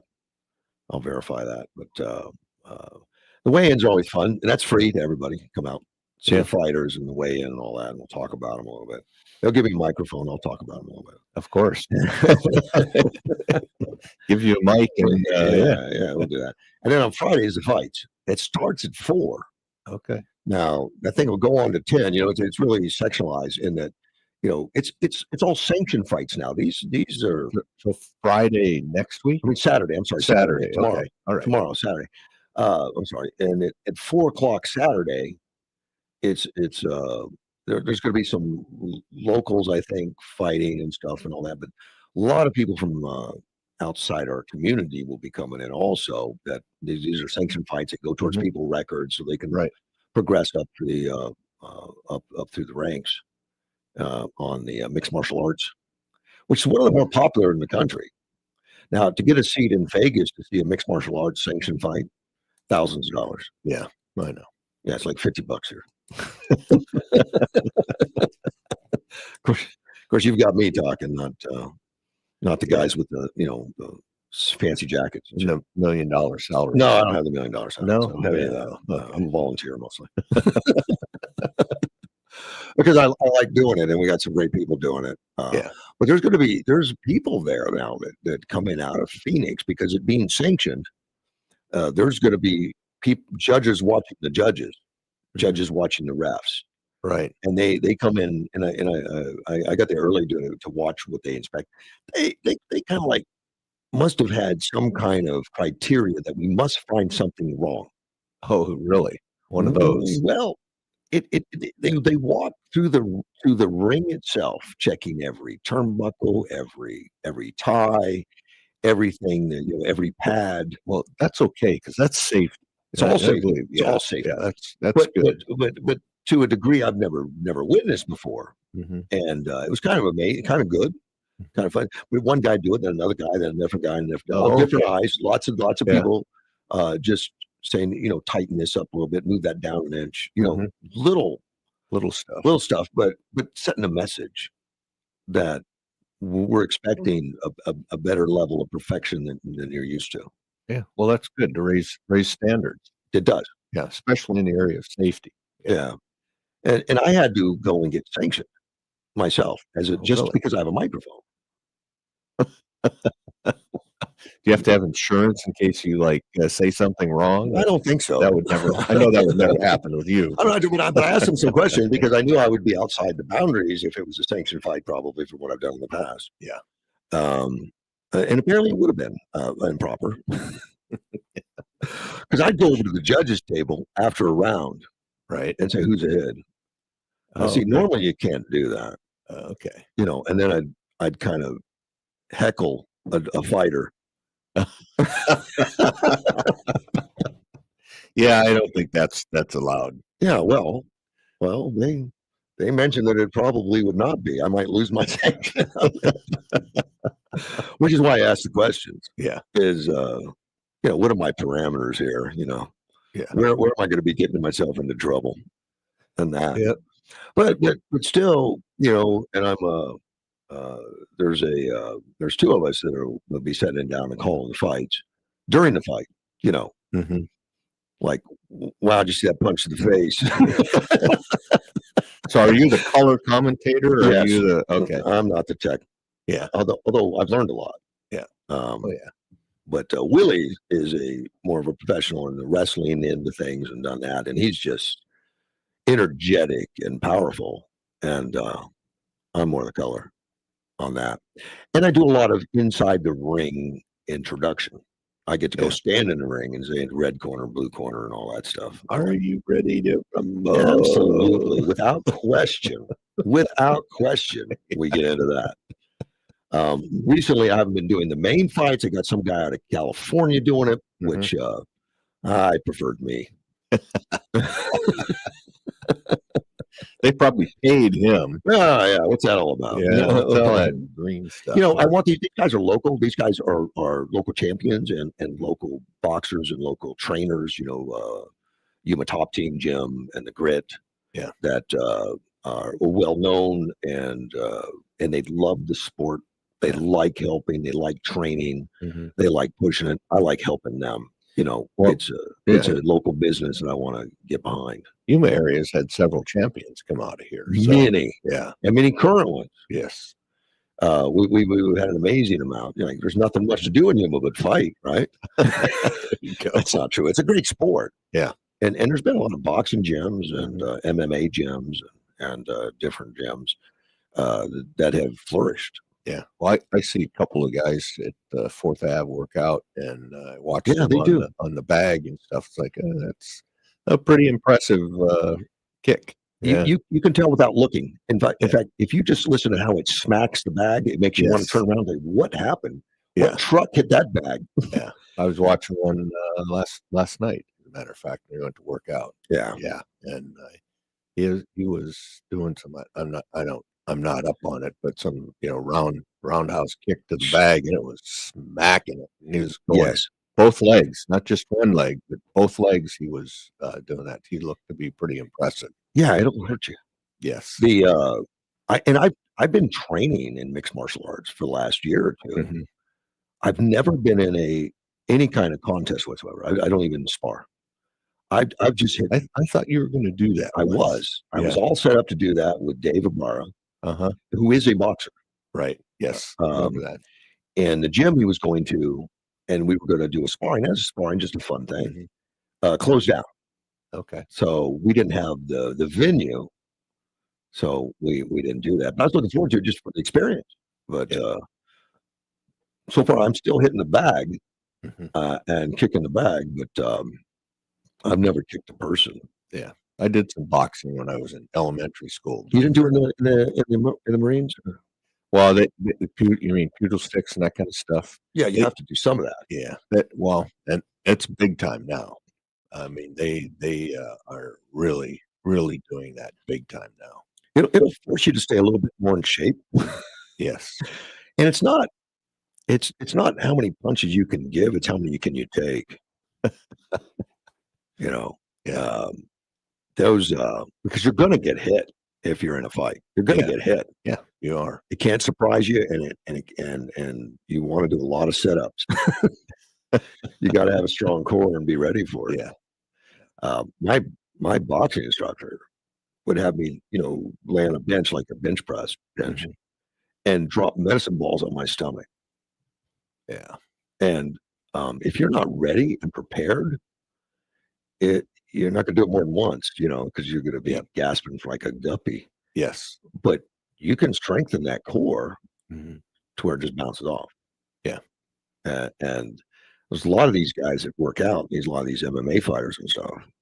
I mean, if I were to punch them in the stomach, I don't think I'd phase them. Yeah. It just like, well, what do you got? Yeah. What was that? Is that a mosquito bat?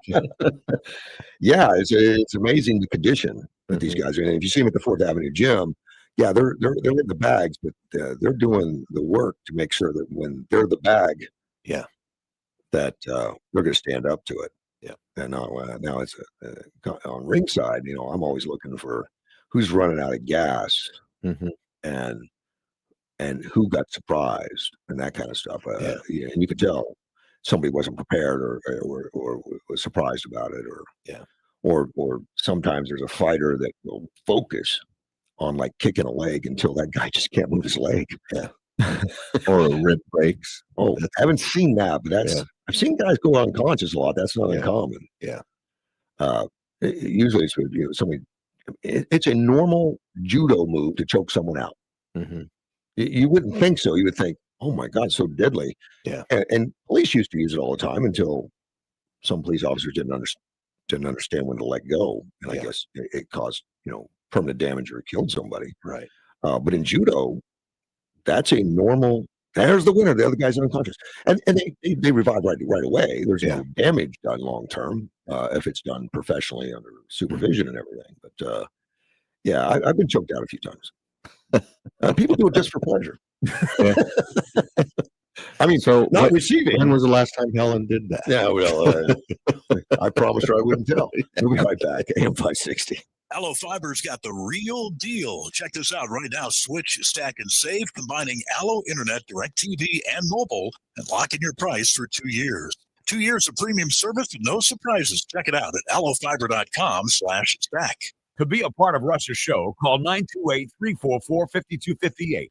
That's 928-344-5258. Since 1905, the Yuma County Chamber of Commerce has been the voice for business in Greater Yuma. Want to stay informed about Yuma's business community? The Chamber connects you with local leaders, business and marketing opportunities, and advocacy that ensures Yuma stays a great place for your business to grow and thrive. Serving all of Yuma and Yuma County, including the Kokopah and Quishan nations, the Chamber strengthens partnerships that move our region forward. Be part of Yuma's business network. Call Valeria or Ashley today at 928-782-2567. Hello, my name is Denise Coronado, Director of Volunteer Services. Hospice of Yuma is thrilled to be the first hospice organization in Yuma County and one of 9 in the state of Arizona to achieve the Level 5 We Honor Veteran status. This honor reflects years of dedicated efforts by staff and volunteers to meet veterans' needs. We're committed to providing the highest level of care and support to veterans and their families. To become a Vet-to-Vet volunteer or for more information about Hospice of Yuma services, please call our office at 928-343-2222 or visit our website at hospiceofyuma.com.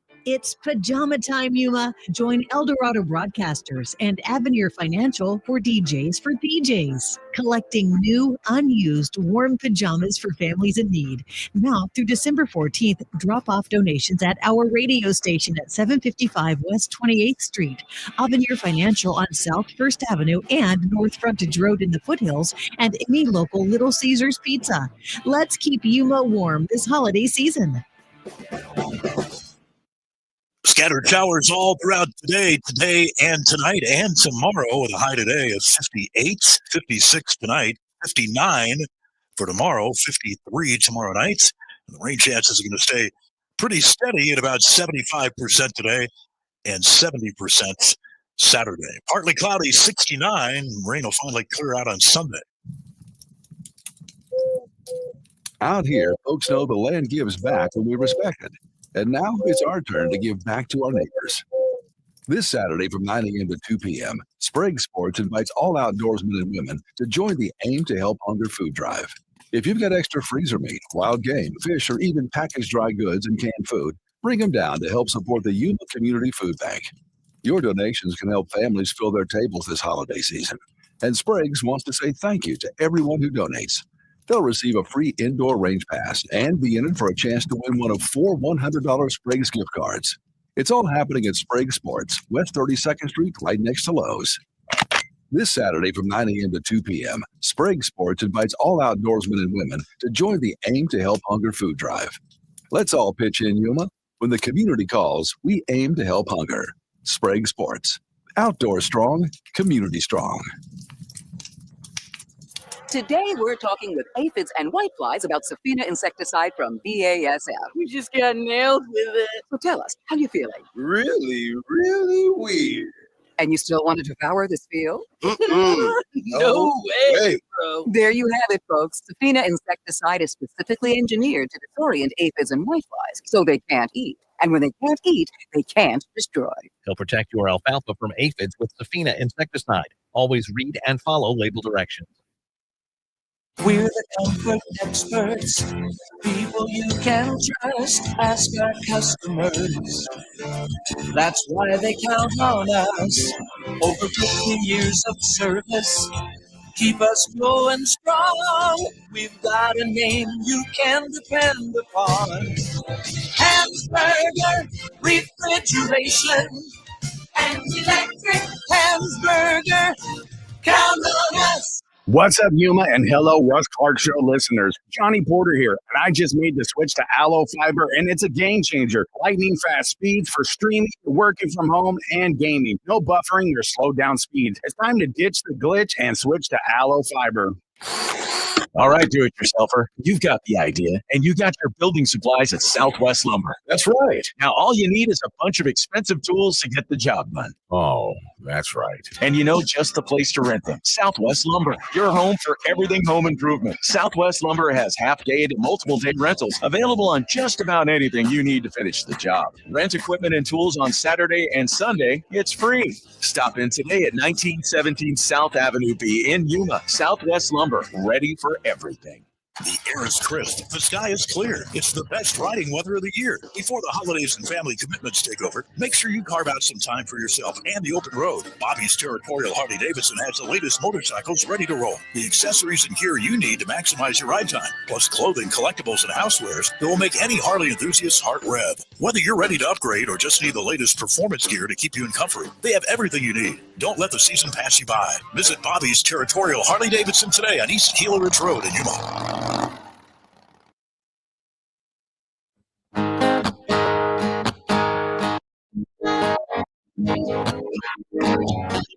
There's a man in D.C. He's 10-3. He's fighting for you. He's fighting for me. He'll do that on. Hey, TKB, Russ, back with you here. Good morning. You know, I want to talk a little bit about school teachers. Okay. Yeah, that's okay. I've never been a school teacher. I was. I met some. Yeah. I was just for a very short Oh, period you of were? time. Yeah. What'd you teach? Second, third grade combined class. Really? Yeah. Cold Spring. Did you make them do Elementary. drills and all that stuff? No. Let's take a phone call. You're on the air. Good morning, Russ. It's Ernie. Good morning, Ernie. I was just wondering, you know a good place in town to buy a rowboat? Go check with Ted. Okay. I have no idea, but I hope it's not necessary. All over. Yeah, either that or some dehumidifiers or something. Yeah. Sorry to interrupt your conversation. That's okay, buddy. I appreciate the call. Thanks. Yeah, I just called for the rowboat. Yeah, there you go. Get a John boat. That's great. The school teachers, and it's been a heavy conversation, recently. It's part of that divisiveness, I think, particularly in the state of Arizona, where we have opportunities to go outside the public school system. Right. And the ESA program has become a hot topic amongst the Democrats and say stealing from public education. Yeah. Not true. In fact, if anything, it's probably saving a little money. That's not the intent. Intent's not to save money, because an ESA student gets $7,500 and the public school student gets $15,000. And and I think that's great. I think that's wonderful student choices. But something that Michael Cohen said the other day at the Republican meeting when he was talking about school systems, and he was talking about how wonderful it is, and that we have choices in the state of Arizona, because the government that collects money for education will spend the money on the child and not on the institution. Yes, exactly. And he said, but he's not against any public schools at all. He thinks all schools need to be raised up to the levels of competency and getting the job done. And that's the rub. Yeah. Yeah. We need to have them all raised. Right. And whatever that takes, we need to have that done and have some excellence. And whether it is a religious education, religious school, a private school, a public school or home school, right, or charter school, doesn't matter. Yes, they need to get great education, and because that's what our tax dollars are paying for. That being said, I want to talk about some of the teachers' unions. Now, I'm not a big fan of the teachers' unions. No, I unions can be good, but they also can be bad. But the teachers' unions have tended to be on the lower side of that. Yeah, they seem to be parasites, really living off the system. National Education Association's NEA is the most prominent, right? The strongest and most ridiculous at times. Now, they're the top teachers union. They have some training sessions coming up on December 2nd to December 4th of this year, and then some next year that I want to talk about. And They will instruct members on how to go through a gender transition at work. Yeah, Now, I thought we were past all this. right. Well, they don't want to let it go. They don't want to. That's part of the. And I thought that would be the case. Mhm. That it's laying in wait. Yeah. If that door opens, they're going to come right back in and say, okay, 100% transition. Everybody. Including best practices for using gender pronouns and combating transphobia, while also being provided with literature labeling conservative opposition as villains. That's what the NEA is going to be doing. Well, you think it's partisan? 100%. Yeah. And that's why there are normal, common sense organizations that you can belong to, but NEA is not one of them. And they pile a lot of money back into the Democrat Party. Yes, they do. Now, they announced there's going to be more than 3 million educators. And a lot of, if you're an educator, you have to take training constantly. I'm sure this counts towards training. You can become a transgender specialist, and it probably counts towards education training. What it has to do with education is beyond me. I don't know. Yeah. I don't think it does have anything to do with education. I don't think so either. There's a slate of training programs, including a session named Advanced LGBTQ plus Justice. It's also going to hold an Advancing Racial Justice Through Union Work, January 13th through the 15th next year. And this is all from the NEA. NEA says about the LGBT training, it says understanding this community and their issues are critical to providing support and guidance that is not only inclusive, but liberating. The goals of training are a common understanding about the identities under the LGBTQ plus community umbrella, developing and shared understanding of the anti-LGBTQ plus. See, they've stopped. They're not focusing on training how. They're training to attack the opposition. Yeah. Which is us. Yeah. It's indoctrination. And that's where I have the issue with public education now. If public education failing and that's where I have the issue. Get back to the teaching the fundamentals. It's going to how to develop counter narrative of inclusion and equity, deepening skills and strategies to confront implicit bias, microaggressions, and stereotypes in the LGBT community, and creating a tool set of tactics for dismantling systems of privilege and oppression as it relates to LGBTQ plus educators and students. So they're going to be focused on attacking anybody that disagrees with them having prominence or changing me to fit their needs. Mm-hmm. Like you must use my pronouns and address me in such a way. Right. Defending an education transparency advocate organization obtained 2 packages. Anybody going is going to get a pre-attendance package and participant handouts, advanced LGBTQ plus justice and transgender advocacy training that helps union members prepare for training sessions. The documents are littered with far left agenda items. And of course, there's a commentary and including a guide for members who are potentially going through a gender transition at work. Taken from a Cornell University Transgender Guide to Transitioning and Gender Affirmation. Yeah. Wow. Yeah. Well, when I was on the school board, a lot of those national meetings were in San Francisco. Imagine that. And friendly place. Yeah. Well, not only that, but it's probably one of the most expensive places on earth, you know, next to Disneyland. But, you know, that is what has ruined, I think, or is ruining our public education system. And we need to get back. We need to figure out how to get back. And it's even happening here in Yuma, you know. Oh, yeah.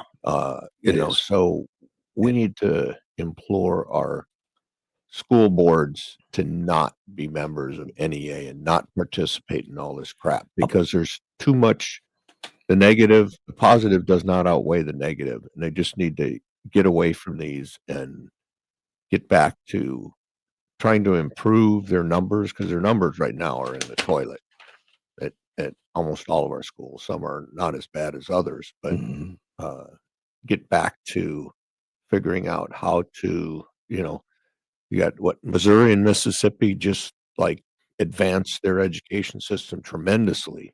So it can be done, but our reading levels and our math levels, even though our graduation rates are at 90%, but they're graduating, I'm not going to say uneducated, but below the standards of where they should be. So we need to look at, Mississippi and those states and how they turned around their reading numbers. And we need to adopt things like that rather than crap like this. that the NEA That's is- what they're focused on.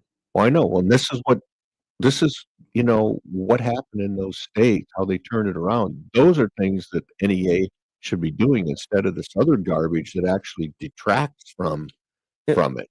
And they're doing this in light of the administration currently are withholding money if you're teaching this stuff. Yeah.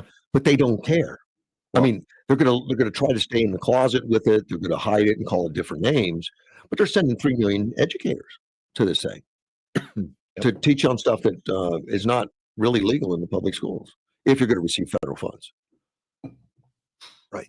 You know. Well, it shouldn't be in public schools. If you want to have an LGBTQ school, then do it privately. Yeah. Kendall Teets, he's an investigative reporter for Defending Education. He said the NEA is sending the wrong message to both educators and students with the DEI training materials. Every time we get a look behind the curtain of the National Education Association, its priorities are unmistakable. A race-based, gender ideology-driven model of activist education.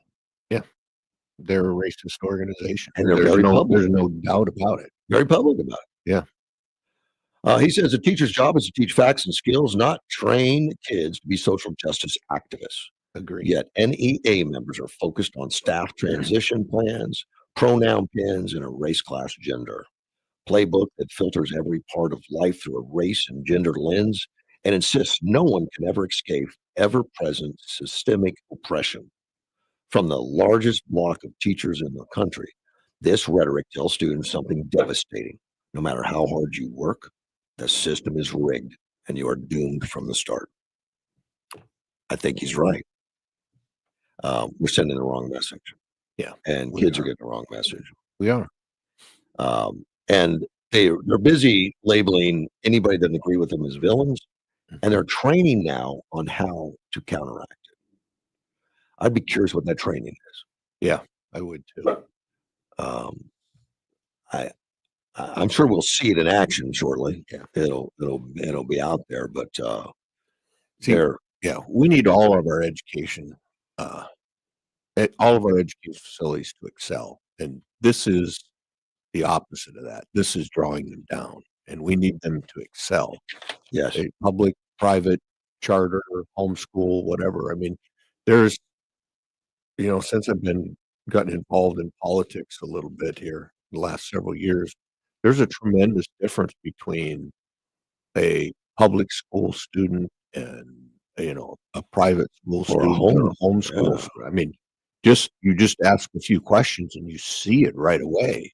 Politeness too. Yeah, you see a student that's gone to Southwest Christian, how they compare to someone that's been to a regular elementary school or homeschool, and it's like night and day.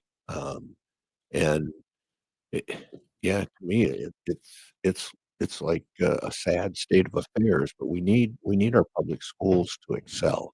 Right. We need to figure out how we do that. And I think getting rid of the discrimination, I think, is obviously one of the biggest things, and stop teaching all these things like this and get back to, have extra reading classes and those types of things. Actually making students attend school is like one of the biggest things you can do. And I've seen direct correlation between absenteeism or students that just log in on the computer in the morning and don't have to attend school in our high schools. The numbers correlate pretty closely. Yeah, they've made that now a pretty permanent thing. Yeah, just tie on is the same as going in. Right. That way the school gets paid. Yeah, which they shouldn't. Right. But yeah, because They have to attend so many classes for the school to get paid. I don't know Well, what that is. I don't know what that it's at comes. 120 days. Your school is funded based upon your student count at 120 days. And if it used to be if students were absent, you didn't get paid for that student if they have, if your numbers were down. But now they're trying to do these workarounds around that. Yeah, well, you tied in on the computer, so it's the same as being there. Yeah. Yeah, I know. And I don't think average person around here knows that students don't have to go to school anymore. They just log in and that's it. They don't take attendance. They don't track it. Yeah, it's no wonder. Well, we had a lot of the countries where bureaucrats doing that. Yeah. Trump told them you have to go to the office, and it was outrage. Yeah, lawsuits about it. They have to go to the office. Yeah. Instead of working from home, which is Elon Musk tried it for a while, and he told everybody if you don't want him to come in, then you don't work here. Yeah. Well, and there's some things you can do from home, and there's other things though, like attending classes. I mean, there's so many things you learn by just being in the environment. Even if you could do your whole job at home, you lose something from that disconnect from the rest of the business, depending on what it is. I mean, salesmen that are always out on the road, they're always out on the road. Yeah. But I've worked in offices where I've had salesmen that were out. Well, especially at the beginning of your career, you need to be in attendance where there's mentoring and all that kind of stuff, especially on the beginning of your career. And in education, obviously, that's one of those things you need that direct instruction, whether it's homeschool, charter school, religious, private school, public school. You need that instruction. If you don't get it, you're not going to be where you need to be. You've talked a lot about, and I feel the same way about being open and discussing ideas with people that may disagree with us. Right. In fact, we had Brian Fernandez just come to the Republican Party thing, which was no big deal. But these guys are teaching to vilify everyone that disagrees with them. Yes. And teaching how to attack people that disagree with them. Right. And how to, to belittle whatever it is and disassociate. And I think disassociate is very common. Befriend and everything on the left, it's a very common practice. On the right, some, but not as much. It's not prevalent. I see it a little bit on the right, but it's to me it's very few. Yeah, I mean there's some, but it seems to be the status quo on the left with some exceptions, and for I think the right it's not at all, except with some exceptions. Yeah, but very heavy disconnect, live in the bubble, and you don't need to know any information that we didn't give you. Right, and that's dangerous. It is. It's how you get some of the communist and socialist failing countries that you have, and we need to be very careful if our country is on that path. We need to make sure that we're correcting it. And obviously, the last 4 years, we were on that path of a failing country. Right.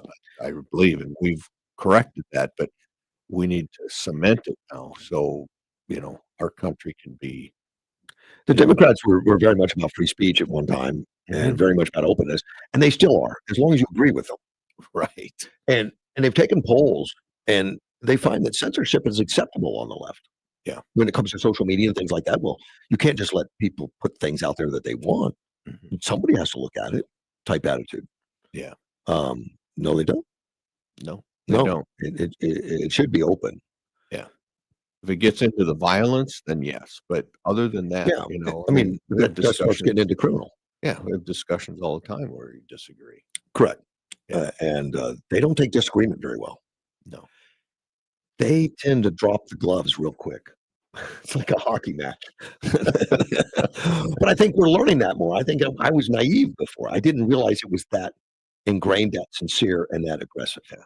Well, and to be honest with you, up until the last couple of years, it's like, well, that's not, that happens in other places of the country. It doesn't happen here in Yuma and all these different things. But I found, well, that's not true. It's happening here too. It does. Yeah. They're just, school districts are not, for the most part, are not transparent. No. and they have things going on behind the scenes that normal people would be disgusted with. It's stuff they don't want you to know. Right.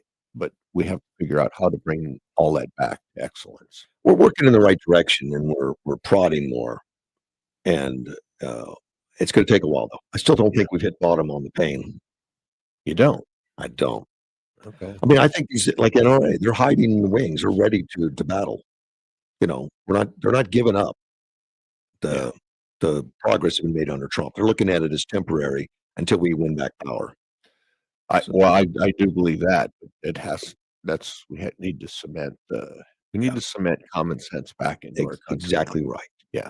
Well, we're out of time, man. Thanks for coming in, ruining your golf game and everything. Yeah. Sorry about that. I'll be back after this, AM 560.